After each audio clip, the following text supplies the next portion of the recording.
अच्छा, कभी सोचा है कि साइंस मतलब विज्ञान, क्या वो सिर्फ बड़ी-बड़ी लैब्स और मुश्किल किताबों तक ही सीमित है? शायद नहीं। आज हम यही देखेंगे कि कैसे हमारे रोज के छोटे-छोटे सवाल, हमारी जो जानने की इच्छा होती है ना, असल में वही असली विज्ञान की जड़ है। तो चलिए इस सोच को थोड़ा और करीब से समझते हैं। हम सब ने बचपन में ये सवाल जरूर किए होंगे, है ना, कि ये तारे टिमटिमाते क्यों हैं या आसमान नीला क्यों है। ये जो जिज्ञासा है, ये जो हर चीज के पीछे का कारण जानने की बेचैनी है, असल में सब कुछ बस यहीं से शुरू होता है। तो फिर सवाल उठता है कि ये विज्ञान, ये साइंस आखिर है क्या चीज? देखिए, ये सिर्फ मुश्किल फॉर्मूले या बड़े बड़े एक्सपेरिमेंट्स के बारे में नहीं है। चलिए इसको एक बहुत ही आसान तरीके से समझते हैं। सोचिए, अक्सर लोग विज्ञान को बस कुछ फैक्ट्स का कलेक्शन समझ लेते हैं, है ना, कि बस ये याद कर लो, वो याद कर लो। लेकिन असल में ये एक बहुत बड़ी, कभी न खत्म होने वाली पहेली की तरह है। एक ऐसी पहेली जिसे हम सब मिलकर सुलझाने की कोशिश कर रहे हैं। तो असल में विज्ञान कोई रटने वाला सब्जेक्ट है ही नहीं। ये तो एक तरीका है चीजों को देखने का, उनके बारे में सोचने का और फिर कुछ करने का। यूं समझिए कि ये दुनिया को देखने का एक खास चश्मा है। अब उस पहेली वाली बात पर वापस आते हैं।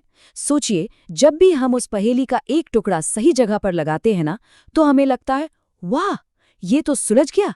लेकिन तभी हमें एहसास होता है कि अरे, ये पहेली तो पहले से भी ज्यादा बड़ी हो गई है। हर जवाब अपने साथ कुछ नए सवाल लेकर आता है। तो हमारे मन में जो इतने सारे सवाल उठते हैं, क्या उनका जवाब खोजने का कोई तरीका है? जी हाँ, बिल्कुल है, और वो भी एक सिस्टमैटिक तरीका। चलिए देखते हैं कि वो क्या है। अब देखिए, साइंटिफिक मेथड या वैज्ञानिक विधि सुनने में बहुत भारी भरकम शब्द लगता है, पर सच तो ये है कि हम इसे अपनी रोज की जिंदगी में इस्तेमाल करते हैं। चलिए एक बहुत ही आम सी दिक्कत से इसको समझते हैं। जरा सोचिए, मान लीजिए आपका पेन चलते चलते रुक गया। अब आप क्या करेंगे? दिमाग में क्या आएगा सबसे पहले? इसे ठीक करने के लिए कौन कौन से कदम उठाएंगे? बस यही 5 कदम है वैज्ञानिक विधि की पूरी कहानी। अब पेन वाले उदाहरण से जोड़ते हैं। पहला, समस्या को देखना। अरे, पेन नहीं चल रहा।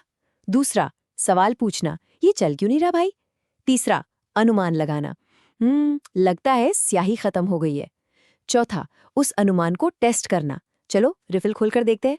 और पांचवा, नतीजा देखना। हाँ, रिफिल तो सच में खाली है। देखा कितना सिंपल है ये सब। और अब आता है सबसे मजेदार हिस्सा। चलिए अब देखते हैं कि ये जो तरीका है, ये हमारी आम जिंदगी से कैसे जुड़ा हुआ है। इसका मतलब सीधा सा है, साइंटिस्ट बनने के लिए आपको कोई लैब कोट या बड़ी बड़ी डिग्री की जरूरत नहीं है। ये तो बस एक सोचने का तरीका है जो हम सबके अंदर पहले से ही मौजूद है। बिल्कुल, चाहे किचन में कोई ये सोच रहा हो कि कुकर से दाल बाहर क्यों आ गई, या कोई मैकेनिक टायर में पंक्चर खोज रहा हो। असल में ये सब लोग अनजाने में उसी साइंटिफिक मेथड का इस्तेमाल कर रहे हैं। वो समस्या को देख रहे हैं, अनुमान लगा रहे हैं और फिर उसे टेस्ट कर रहे हैं। तो अगली बार जब आप किसी भी छोटी मोटी समस्या को सुलझा रहे हों, तो एक बात याद रखिएगा, आप सिर्फ उसे ठीक नहीं कर रहे हैं, आप एक साइंटिस्ट की तरह सोच रहे हैं। और ये कमाल की ताकत हम सब में है। तो इस पूरी बातचीत का निचोड़ क्या है? बस एक छोटी सी बात, अपने अंदर की जिज्ञासा को, उस बच्चे को जो हर बात पे सवाल करता है, उसे कभी चुप मत होने दीजिए, सवाल करते रहिए। ये बात बहुत गहरी है। ज्ञान की, समझ की, हर चीज की शुरुआत एक छोटे से शब्द से होती है, क्यों? ये शब्द जितना सरल है, उतना ही शक्तिशाली भी। इसमें दुनिया के बड़े बड़े राज खोलने की ताकत है। अपने आसपास देखिए, विज्ञान सिर्फ किताबों में बंद नहीं है, वो हर जगह है। एक खिलते हुए फूल में, बारिश की एक बूंद में और हमारे दिमाग में उठने वाले अनगिनत सवालों में। तो बस खोजते रहिए और हैरान होते रहिए। तो चलिए इसी सवाल के साथ आज की बात खत्म करते हैं। सोचिए, आज आपकी जिज्ञासा आपको किस सवाल की तरफ ले जा रही है? ऐसी कौन सी पहेली है जिसे सुलझाने का मन आज आपका कर रहा है?